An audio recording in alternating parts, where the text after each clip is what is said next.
میں جب امریکہ پڑھنے گیا, اچھا اب جب میں یو ایس گیا نا تو اس وقت $4,000 $5,000 فیس تھی میری یونیورسٹی کی.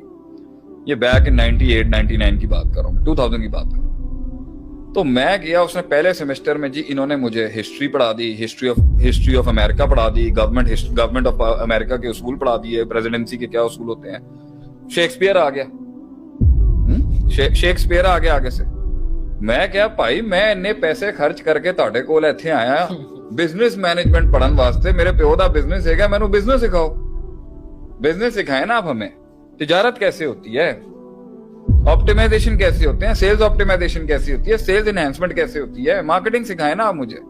یہ کیا پڑھا رہے ہیں. میں نا اس سیمسٹر میں ایسا اکھ پک گیا, 6 کلاسوں کے بعد میں کھڑا ہو گیا, میں نے گورے سے پوچھا وہاں پر اپنے استاد سے, میں نے کہا sir can I ask you a question. I asked him in a very Pakistani accent, sir can I ask you a question? Sir I am paying so much money over here, میں اتنا پیسہ آپ کو لگا رہا ہوں, ایک ہی تسی پڑھاندے پے ہو میں, آپ مجھے سیدھا بزنس پڑھا دینا. گورے نے مجھے وہاں پر جواب دیا میرے استاد نے, اس نے کہا سر وی وانٹ یو کہ جب آپ اپنی فیلڈ میں جائیں نا تو جب آپ کی تھنکنگ اتنے ڈسپلن سے گزری بھی ہوگی نا تو جو آئیڈیا کریشن اور پرابلم ہینڈلنگ اور ٹربل شوٹنگ اور جو اس ٹائم پر آپ اپنا کریٹو ایولیوشن جو آپ کی ہو رہی ہوگی اس ٹائم پر سینیریو انالیسس کے لحاظ سے, سینیریوز بنانے کے لحاظ سے آپ کے پاس ایک ویسٹ نیچر کا بہت زبردست امتزاج ہوگا. اور یہ گل میں نے اس والے نہیں سمجھ, میں کیا کی بونگیاں مارتا پیا بیگ, چھوٹا تھا نا عمر کے اندر. آج جب خود بنانے جا رہا ہوں نا کریکولم اور کھیل لیا, 14 سال سے پڑھا لیا لوگوں, میں کہتا ہوں سائیکالوجی پڑھانے والے آدمی کو پتا ہونا چاہیے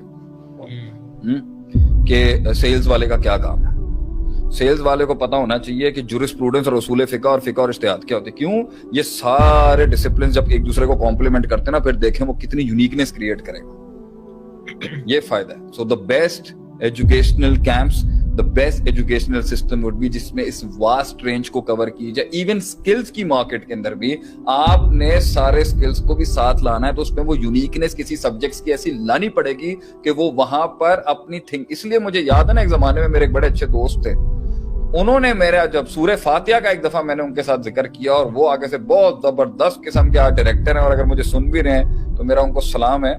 انہوں نے ان کا جب ایکسچینج ہوا, وہ NCA کے گریجویٹ تھے, national college of arts Lahore, جو ٹاپ کا اسکول ہے پاکستان کا اس ٹائم پہ, میں فل مولوی. تو جب سورہ فاتحہ کا ایکسچینج ہوا نا تو وہ ان کی اپنی تھنکنگ کا سٹائل تھا, وہ اپنے ڈیریویٹیوز نکالتے تھے, وہ اپنے استقراء نکالتے تھے, میں اپنا جو ہے محدثین کا مفسرین کا لے کے, وہ جب کمبینیشن بیٹھی نا آگے ایاک نعبد و ایاک نستعین میں نکات کھولے میں نے, انہوں نے that was something that made beauty out of it. اس لیے انہوں نے پھر کہا کہ کانٹینٹ ڈیولپمنٹ میں شیخ صاحب جو قرآن کی آپ کی گرپ سے کانٹینٹ نکل سکتا ہے نا, وہ کانٹینٹ ہی نہیں بنا سکتا کوئی. جیسے فار ایگزامپل میں چھوٹی سی بات کرتا ہوں کہ یہ میں صرف بوٹ کیمپنگ کے لحاظ سے ذرا تیز ہو کے بات کروں تاکہ بھائی آپ سمجھیں قرآن اور حدیث سے جو ایکسٹریکٹ نکلتا ہے نا, وہ دنیا کا کانٹینٹ مقابلہ نہیں کر سکتا اس کا. یہ باہر سے لوگوں کا علم چھاپ کے اگر ہم یہاں پر لے کے آتے رہیں گے نا بھائی جان, اس میں وہ دم نہیں ہے جو قرآن حدیث میں سے ایکسٹریکٹ نکلتا ہے. فار ایگزامپل جیسے ابھی آپ یہ دیکھیں کہ میرے سامنے ایک آیت ابھی تھی, میں پڑھ ہی رہا تھا کہ اللہ تعالیٰ قرآن میں فرماتا ہے ثم اورثنا الکتاب الذین اصطفینا من عبادنا, سورہ فاطر کی آیت نمبر 32 ہے. فمنہم ظالم لنفسہ ومنہم مقتصد ومنہم سابق بالخیرات. اللہ تعالیٰ فرماتا ہے کہ ہم نے چن لیا, ہم نے اس کتاب کو دیا ان کو جن کو ہم نے چن لیا اپنے بندوں میں سے, اور وہ 3 کیٹیگریز میں ہوتے ہیں. ظالم لنفسہ, ایمان لانے والوں کی 3 کیٹیگریاں بیان کی, ظالم لنفسہ, مقتصد اور سابق بالخیرات.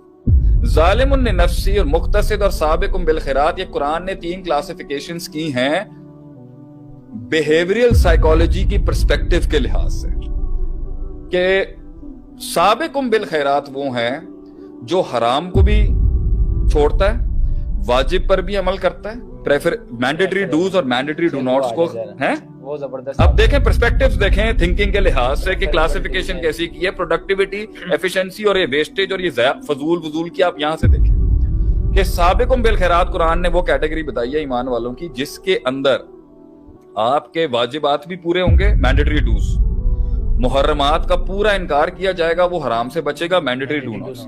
مستحب اور مکروہات کو بھی کھاتے میں رکھ رہا ہوگا, یعنی preferable dos and preferable do nots, یعنی آپ چاہیں تو چھوڑ دیں, چاہیں تو کر لیں, نہ کریں, کوئی آپ پر واجب نہیں ہے یہ کام. یہ پریفریبل ہوتی ہے. ایک سسٹم کو بنانے کے لیے کچھ مینڈیٹری ڈوز ہوتے ہیں, کچھ پریفریبل ڈوز ہوتے ہیں, کچھ مینڈیٹری ڈو ناٹس ہوتے ہیں, کچھ پریفریبل ڈو ناٹس ہوتے ہیں. یہ سب کا خیال رکھتا ہے. اور پانچویں کیٹیگری جو پروڈکٹیوٹی اور اعمال کے لحاظ سے شریعت میں, وہ ہے مباح, جس کو شریعت نے ایڈریس نہیں کیا ایز سچ, جیسے چلنا پھرنا گھومنا پھرنا, یہ مباح کام ہے, لیکن سبجیکٹیولی آ جاتے ہیں مسئلے کے اندر. مباح کبھی حرام ہو جاتا ہے, مباح کبھی واجب ہو جاتا ہے, مباح کبھی مستحب ہو جاتا ہے.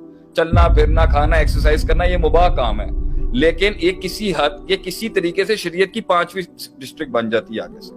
تو اس کے آگے یہ سابقون بالخیرات وہ ہیں جو کسی جگہ پر فضول ضائع نہیں کرتے, اتنی پروڈکٹیوٹی ہوتی ہے. یہ ٹاپ نوچ پرفارمرز ہیں. یہ اس کو کارپوریٹ میں بھی اپلائی کر دینا آپ سسٹمز کے اندر, کہ اس نے وہ جہاں پر کمپرومائز کرنے کے کمپنیز کے اندر تھے وہاں بھی نہیں کرے گا, وہاں پر بھی کمپرومائز نہیں کرے گا. These are the top notch people. Extreme productive. These are not extreme productive, these are actually absolute productive.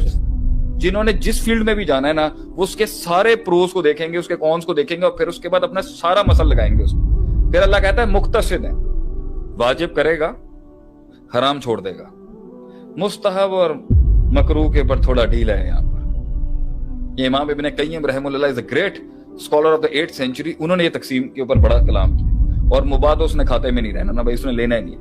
مطلب اس نے فٹنس کا خیال ہی نہیں رکھنا, اس نے مطلب تھوڑا سا جو کپڑوں کا ڈھنگ ڈونگ ہے وہ بھی نہیں دیکھنا, خوشبو بھی نہیں لگانی, ایورا کا خیال نہیں رکھنا, مگر واجبات اور حرام. یہ مقتصد والی party, less productive than the سابقون بالخیرات, بٹ مور پروڈکٹیو, کیونکہ سسٹم کو نقصان نہیں پہنچاتا. تیسرے ہیں ظالم لنفسی, ہیں یہ بھی کمپنی کا حصہ ہیں, اسلام کا حصہ ہے, آرگنائزیشن کا پارٹ ہے, سسٹم کا پارٹ ہے, مگر واجبات پہ بھی ڈنڈی ہے کہیں, محرمات حرام چیزوں میں بھی کبھی, مینڈیٹری ایس او پیز کے اندر کہیں نہ کہیں کمپرومائز کریں. باقی نیچے کی کیٹیگری تو ویسے ہی کمپرومائز ہوگی. تو دیکھیں قرآن کی اس آیت کے اندر ہیومن پرفارمنسز اور پروڈکٹیوٹیز کے کتنے لیولز موجود تھے. ہم اس کلاسیفیکیشن کو چھوڑ کے کسی اور کی طرف کیوں جائیں, کیونکہ اس کلاسیفیکیشن کی بیس کے اوپر پورے 3 بر اعظموں پہ راج کرایا ہے, اس نے کانکر کیا ان صدیوں کو, کہ یہ بیسس تھی نا اس کی, لیکن دھیان ہی نہیں جاتا. تو میں اسی پہ ریپ اپ کروں گا اپنے, اور سب کو اکوموڈیٹ بھی کیا جا سکتا ہے. اکوموڈیٹ بھی کیا, دوسرے والے کو اکوموڈیٹ کیا, ذلیل نہیں کیا, تیسرے والے کو ذلیل نہیں کیا, تنبیہ کیا. سب کو پرفارمنس میں لانے کا جو سیٹ اپ ہے وہ ڈفرینٹ ہے, لیکن پورے سسٹم کو موو کرایا آگے سے.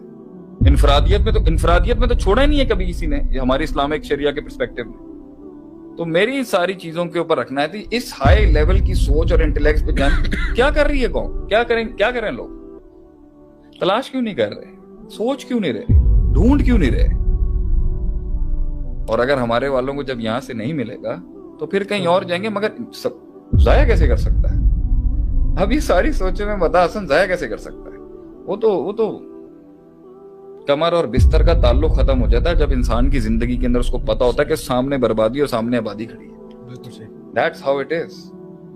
آج اگر یہ سیریس ہوں گے, آج یہ سنجیدگی آئے گی, آج یہ ڈیڈیکیٹڈ ہوں گے, تو آج لائف پر گرپ ہو جائے گی.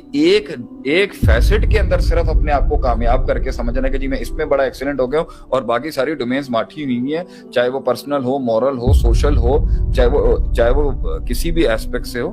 تو یہ تو